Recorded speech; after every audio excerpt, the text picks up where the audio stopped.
Marcia Bernicott, and I have the privilege of being your Director General of the Foreign Service and Director of Global Talent here at the Department of State. It is my immense pleasure to welcome all of you to the 58th Annual Foreign Affairs Day and our first in-person celebration since the pandemic. Hallelujah.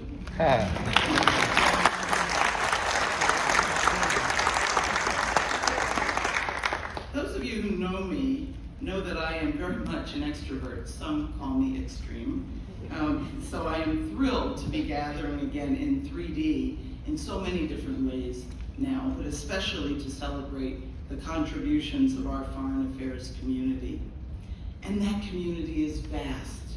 More than 77,000 active duty employees of the Department of State alone, civil service, foreign service, locally employed staff, eligible family members, along with our foreign service colleagues from USAID, the Departments of Commerce and Agriculture, and the U.S. Agency for Global Media, as well as the League of Contractors who help support our mission.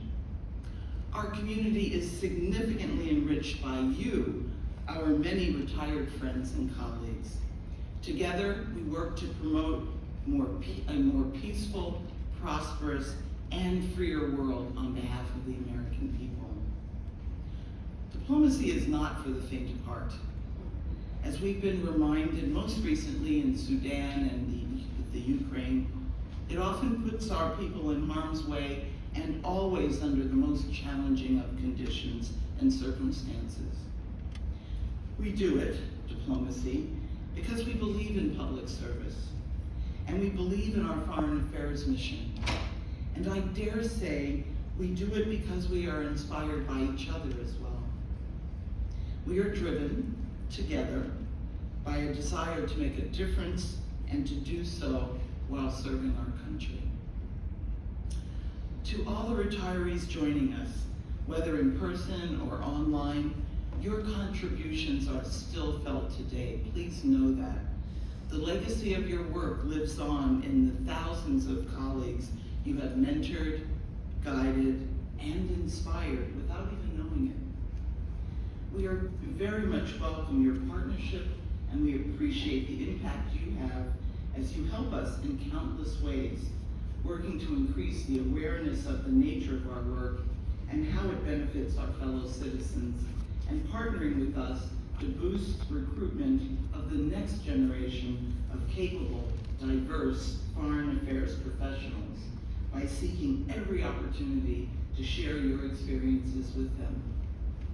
And I offer an extra measure of gratitude to those of you who continue to answer the call to return to duty. Every DG in the room and outside the room knows that gratitude. From Kiev to Khartoum, from strategic competition with China to emerging technologies like ChatGPT, the growing variety of challenges our nation faces in this century call for an unprecedented amount of agility, flexibility, and innovation. This is why Secretary Blinken has prioritized modernization to ensure the department is organized, staffed, and equipped to meet the tests of today and tomorrow. It's a worthy challenge, an essential challenge, and one we cannot meet without you. We will hear more about these efforts from Deputy Secretary for Management and Resources, Richard Verma, later this morning. But before we do that, it's time to honor the tradition of the day of celebrating our foreign affairs employees, past and present. To lead us off in this endeavor, I want to invite to the podium a great friend of the foreign affairs community, DECOR President James Dandridge II, who will present the DECOR 2023 Foreign Service Cup winner.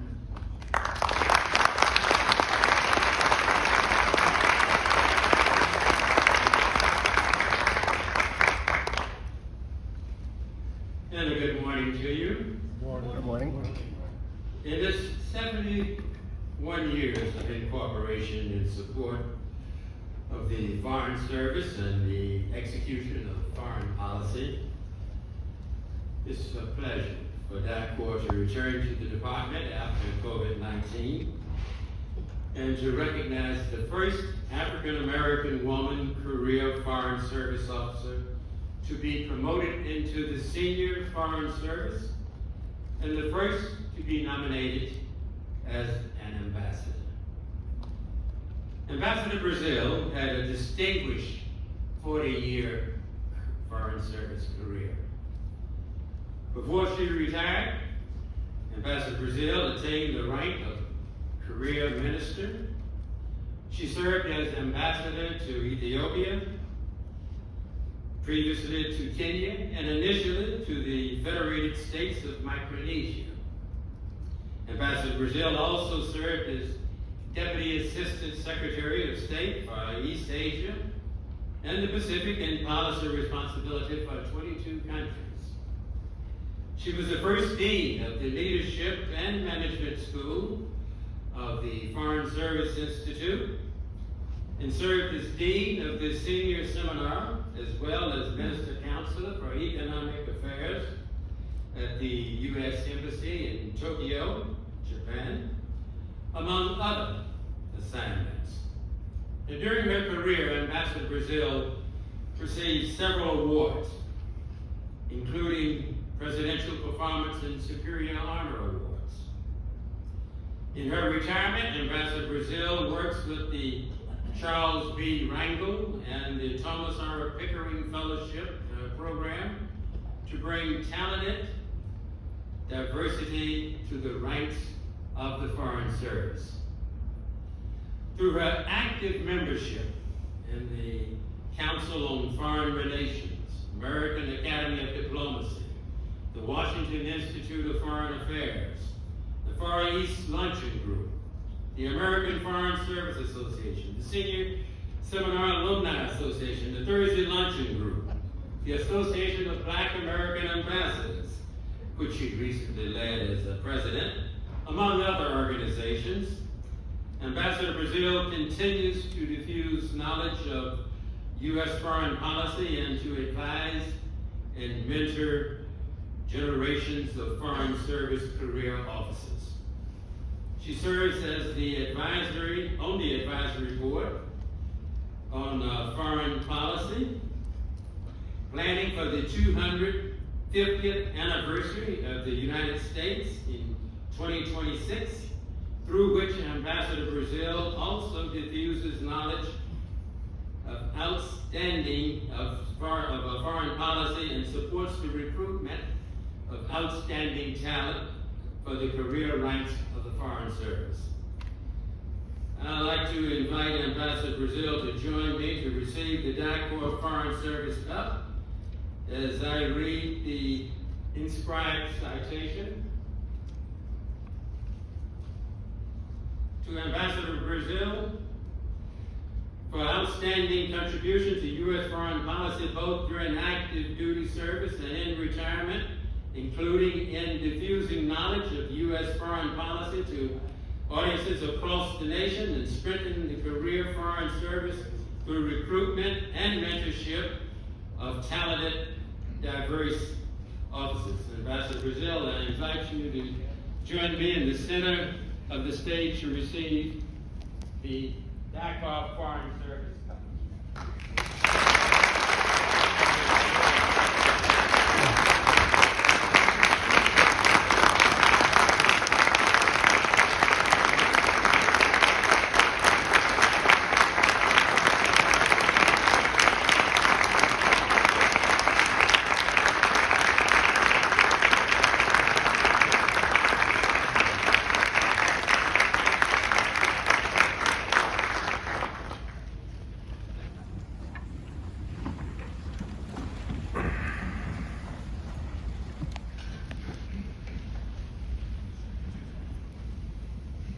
Thank you.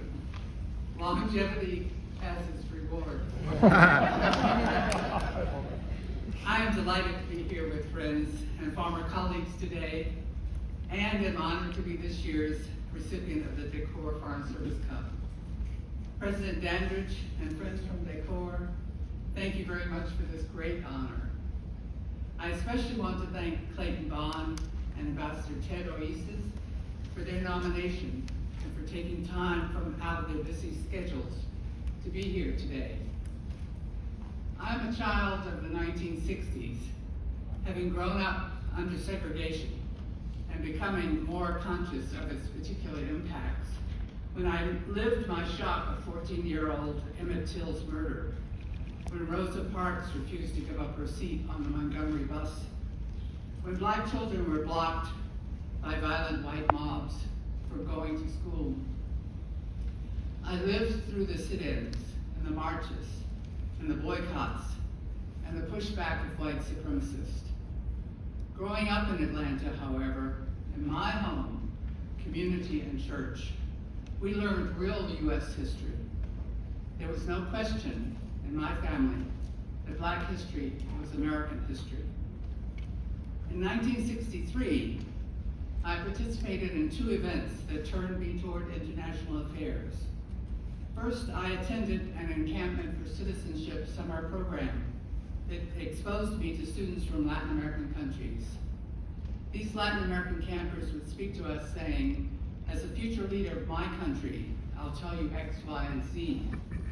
I became fascinated by their cultures that could produce such thinking at a young age when I did not think I could say as a future leader of my country.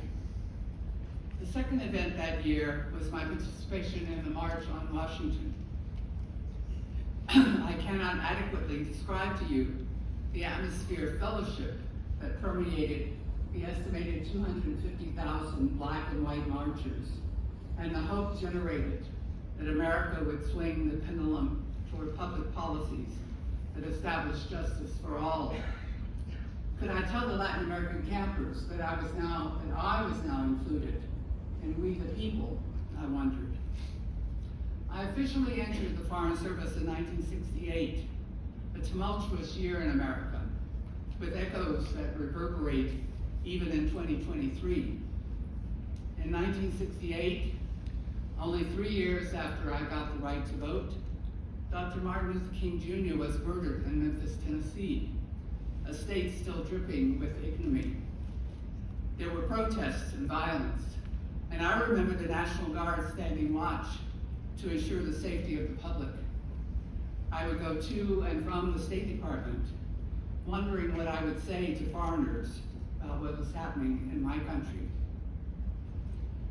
1968 also saw the assassination of Robert Kennedy, the January 10 offensive fueling anti-Vietnam War protests, growing pressures for women's liberation, hippies and the changing of cultural norms, and the stirrings of larger environmental movements.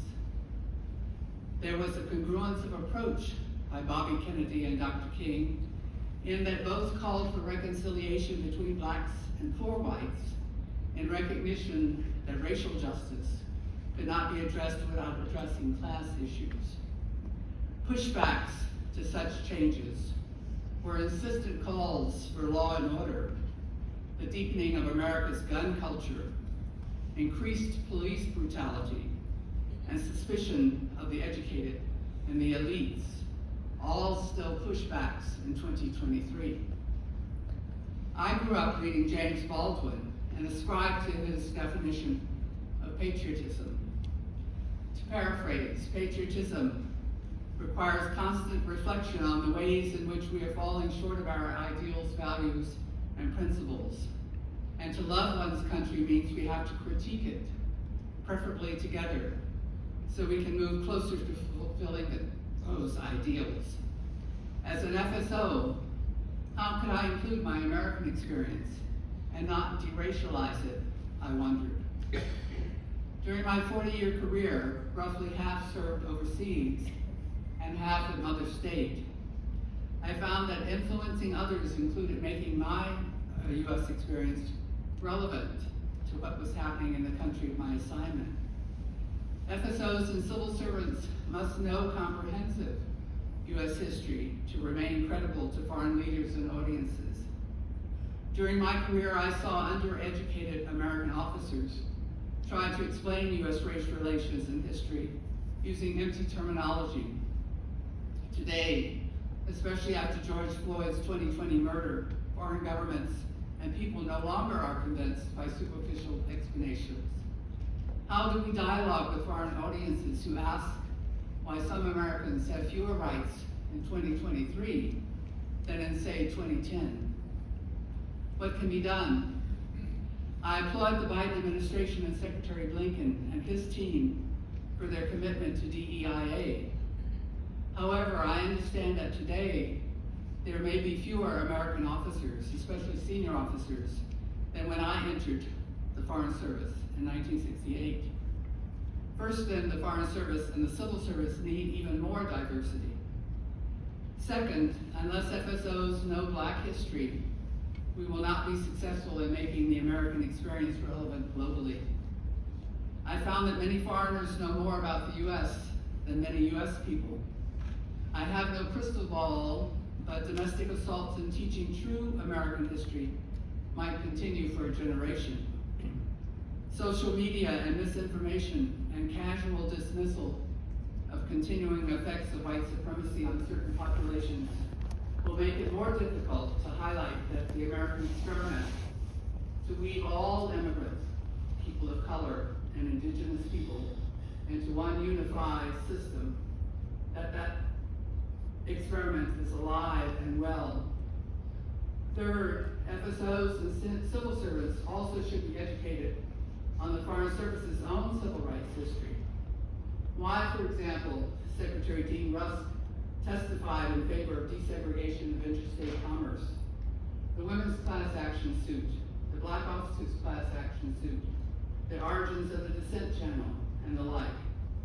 On the cusp of the 100th anniversary of the 1924 Rogers Act, knowing our agency's own civil rights struggles is important.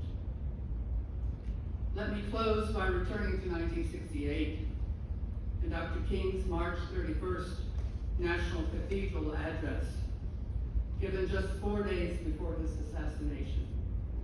The title of Dr. King's speech, Remaining Awake Through a Great Revolution, focused on the need to stay alert to structural injustices, and sounds to my ears like the 1968 equivalent to the 2023 admonition to stay woke.